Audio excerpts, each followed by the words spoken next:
దత్తు, మా అమ్మ ఎప్పుడు మా చిన్నప్పుడు మా అమ్మ 16 ఏళ్ల వయసులో వాళ్ళ అమ్మ చనిపోయింది. చిన్నప్పుడు 1½ ఇయర్‌కి వాళ్ళ నాన్న చనిపోయారు.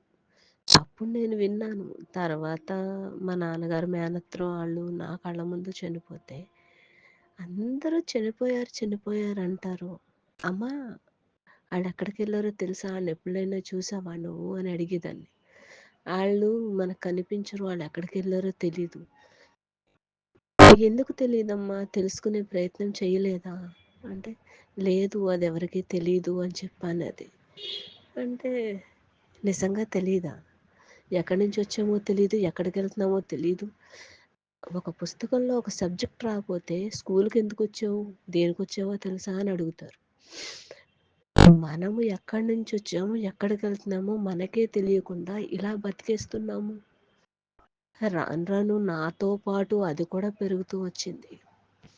తర్వాత నేను రమణుల ద్వారా, స్వామి వివేకానంద, యుక్తేశ్వర్ యోగానంద పుస్తకాల ద్వారా నేను తెలుసుకున్నది ఓన్ ఎక్స్‌పీరియన్స్‌తో మన కలల రూపంలో మన పెద్దవాళ్ళ ఆత్మలు మన చుట్టూనే మనతోనే తిరుగుతూ ఉంటాయి అని అర్థమైంది. మనం పగలు మామూలు మనుషులతో ఉంటే నిద్రలో వాళ్ళతో కలిసి ఉంటాము. ఒక ఆత్మస్వరూపాల్లా ఆళ్ళతో తిరుగుతూ ఉంటాము.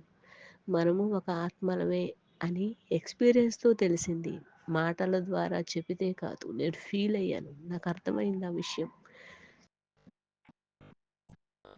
ఇది ఎంతమందికి తెలిసుంటుంది? నాకైతే వాళ్ళ దయ వల్లే అర్థమయ్యింది. స్వామి వివేకానందకి నా థాంక్స్.